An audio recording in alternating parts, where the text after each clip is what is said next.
Why do we focus on local news and talk? This is the way. Always giving you access to local leaders and newsmakers. This is the way. Live with Marcus and Kurt on News Talk WVMT.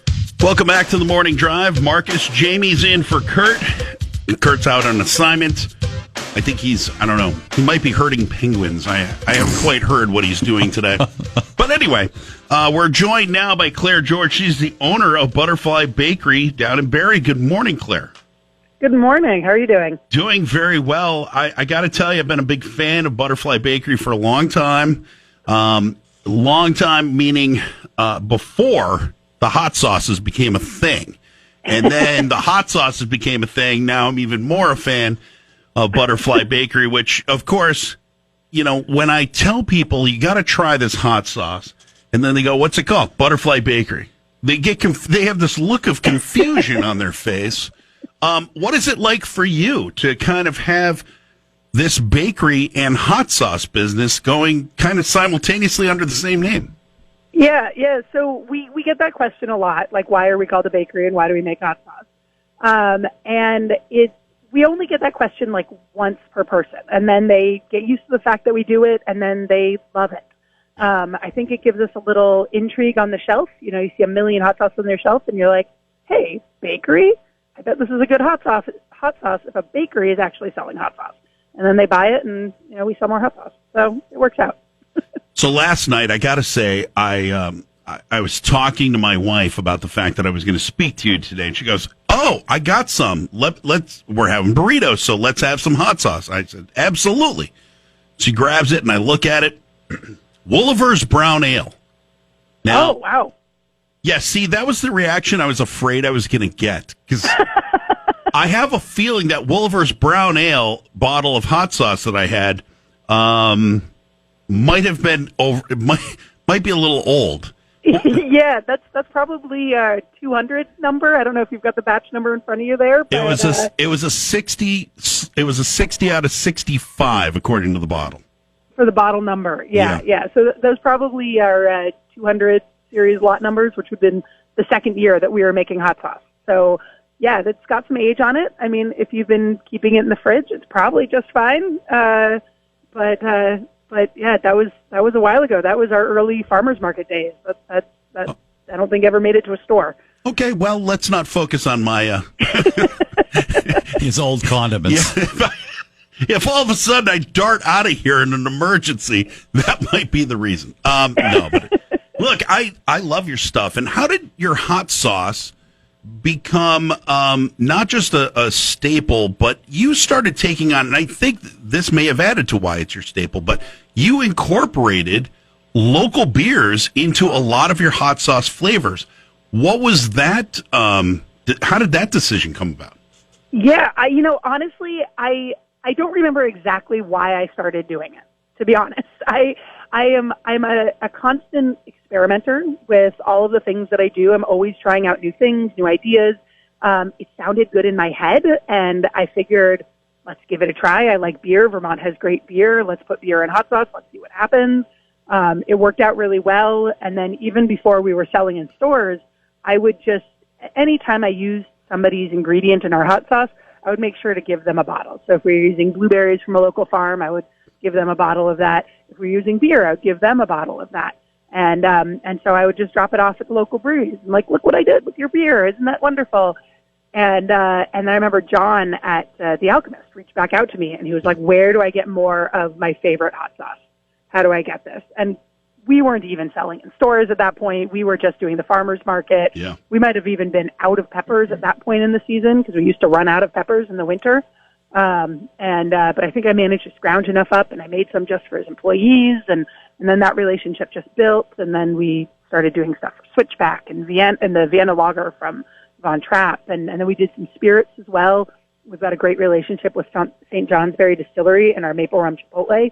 And then we do a barrel-aged hot sauce as well in some of their Backwoods Reserve rum barrels. And that's our holiday one. It's really fantastic. Okay, Claire, why aren't you here right now with stuff for us to sample?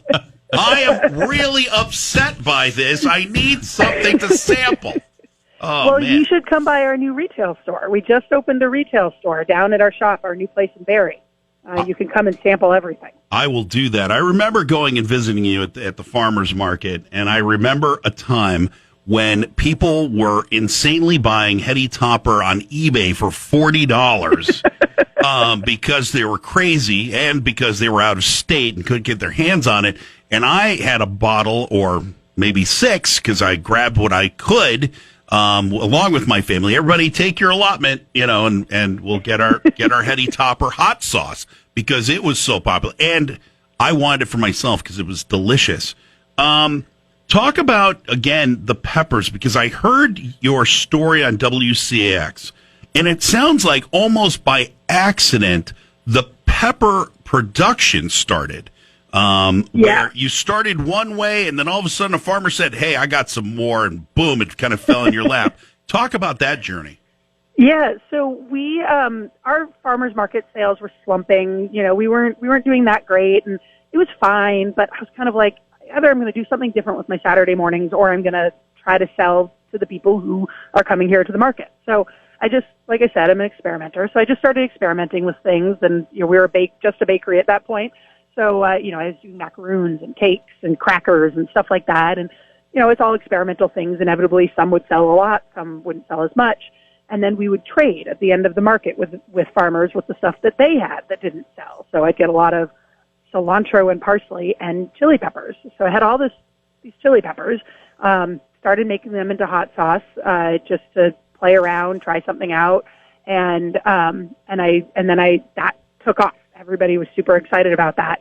And then I had an intern, a Necky intern, whose boyfriend was growing chili peppers just for fun in like a 1-acre farm, up in Colchester. I can't remember exactly where his farm was at that point, but, and he was like, I'm growing a bunch of peppers. Do you want them? I was like, sure, sounds great. And he gave me 800 pounds of peppers. Which, okay, I'll go make some hot sauce with that right now. It's raining peppers, yes. And it was fantastic. It gave us the room to try things out, try out different flavors, enough of a stock that customers could regularly get hot sauce for a while, so we weren't just selling out every single week. It was really great, and Jim's still a good friend. He has a lifetime supply of hot sauce, but if he ever wants it, you can always just have some because of that first 800 pounds of peppers that he just gave us. Then we started contracting with farms. So we started reaching out to farms like Dog River Farm. Maple Wind used to grow from us, seeing who could grow us some peppers. And in our first year of actually buying peppers from local farms, we got about 2,500 pounds of peppers from Vermont farms. This year, we have on order about 100,000 pounds of peppers. Wow. Farms. Wow. We're the largest purchaser of Vermont-grown chili peppers in the world. Remember, don't touch your eyes. Yo, I've learned that lesson many, many times. I bet. Jamie. Claire, when you go through, take us through the tasting process. If when you get a hot sauce that you think is right or it's what, how do you guys taste it? Just the process of, refining it, and with it being hot, which means after tasting a certain amount, I think it's kind of like wine, you kind of lose your tongue a little bit. Jamie, yeah. Let's be honest. How do we become tasters? Well, so I have what apparently is a unique trait. I did not realize this was unique until I got well into adulthood, but I can taste things in my head. It's a form of synesthesia. You say foods, I'm just going to taste them. They're just going to run through my head, flavors and everything. So I often have a pretty good idea of what a hot sauce is going to taste like before I even make it. And then by the time I do make it, then I'm paying attention to the layers of flavor. So everything you eat kind of has a beginning flavor, that first little flavor that touches your tongue. Often that'll be like salty or sweet or a little wetness, a little moisture. Then you have a middle flavor that's going to be a little bit more robust. That's where you're going to get the savory flavors like onions and garlic and stuff will come in the middle. And then you have a final flavor. Now with hot sauce, of course, that's always the heat. So we, for the most part, don't think too much about that ending flavor. And we tend to not use a lot of ingredients that dominate that ending flavor. So like mushrooms are a good example of a flavor that that really tends to come in at the end. So those kind of battle with hot sauce a little bit. They're a little bit more difficult to work with. Mm-hmm. You've gotten noticed with your hot sauces enough that you have actually started producing hot sauce for a YouTube program that I am a huge fan of because they do some of the best celebrity interviews I have ever seen. But at the same time, they're eating those hot wings. That's Hot Ones. You can see it on YouTube. How did you get involved with Hot Ones? That was, I guess pure luck is really the way to put it. So we've got a great relationship with the Heat Nest. They're a hot sauce tasting room down in Brooklyn. The founder of the Heat Nest actually grew up in Vermont. And so when he was looking to fill out his shelf, he was looking at Vermont companies, and he came across us and tried our products and liked it. So he just reached directly out to me and said, hey, I like your stuff. We want to carry some. I know people often ask me how to get into the Heat Nest now, and I don't have any great advice for them. It's very difficult.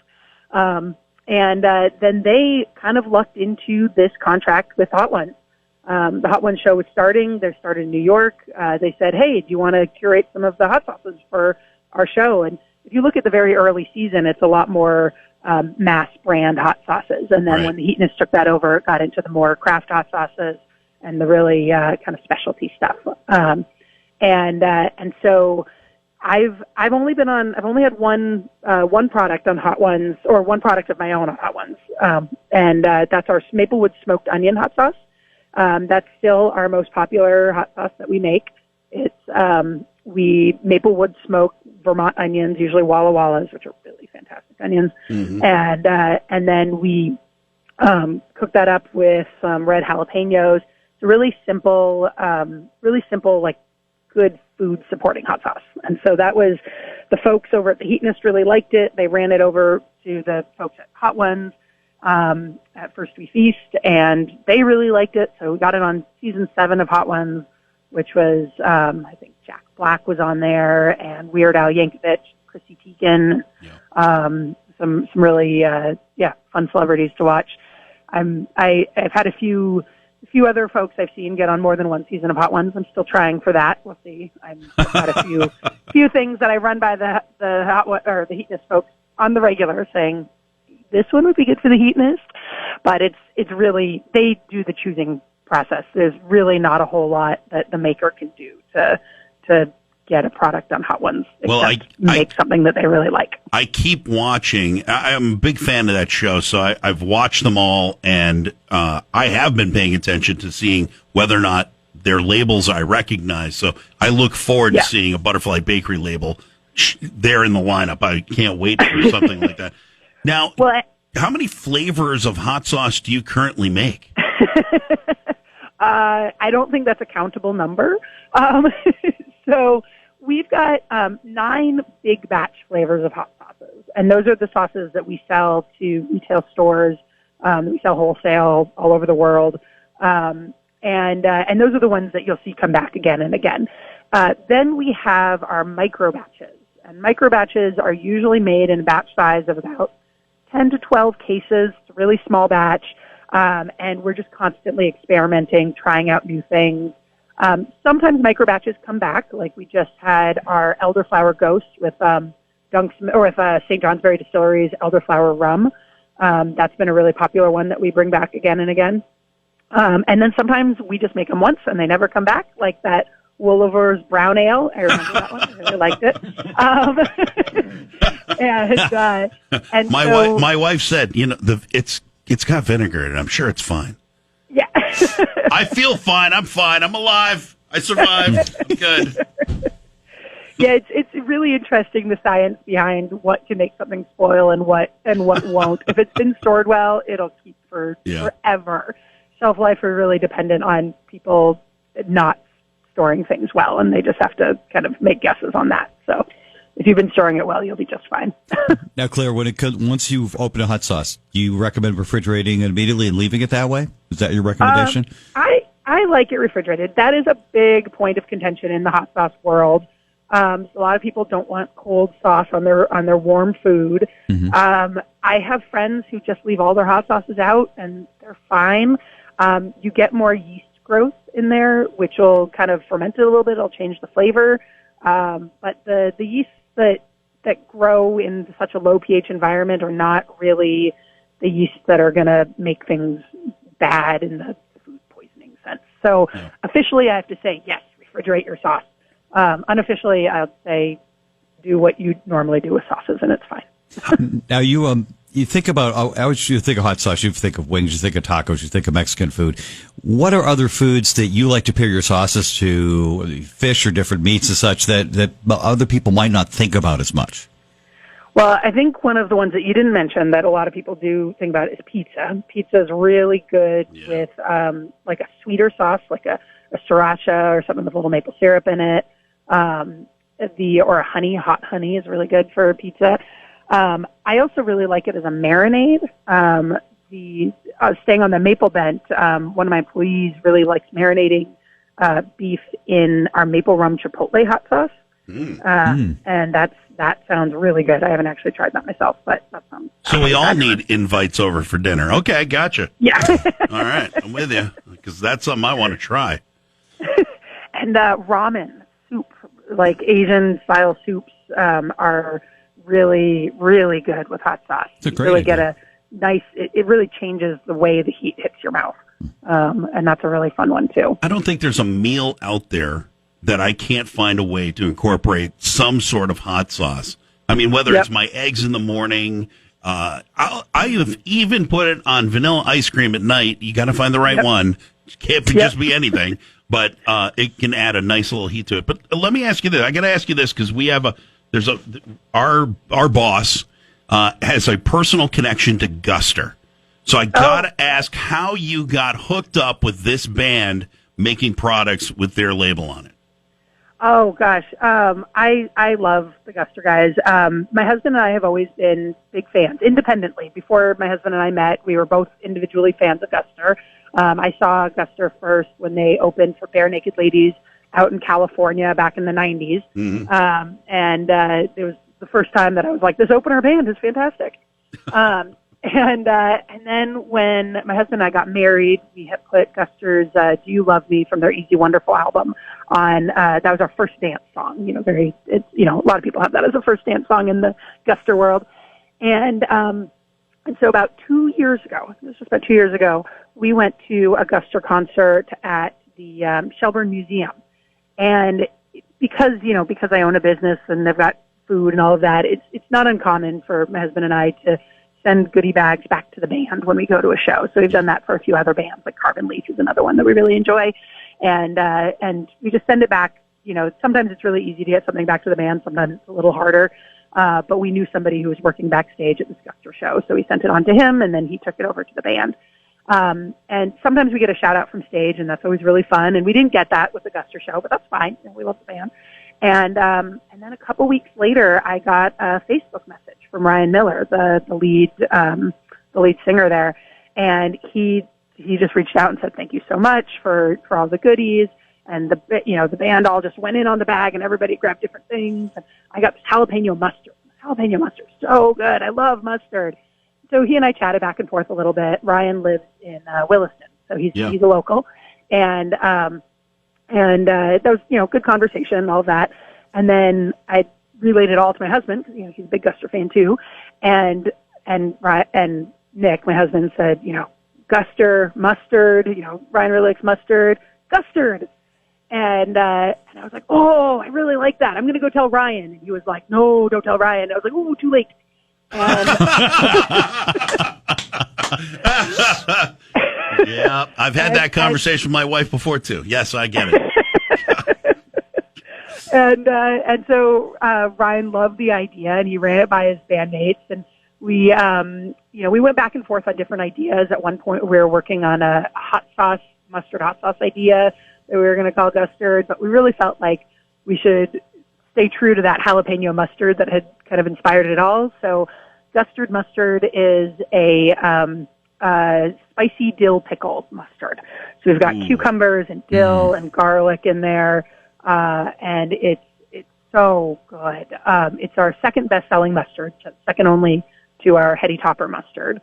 And I actually, another funny story about that, I just hired a new employee who was a big fan of Butterfly Bakery before applying to the job, and he's like, I really love custard, and it's so good, and I always have it on, every burger, and we always have it at events. And I was like, well, the band is going to be performing really soon. This was just a few weeks ago.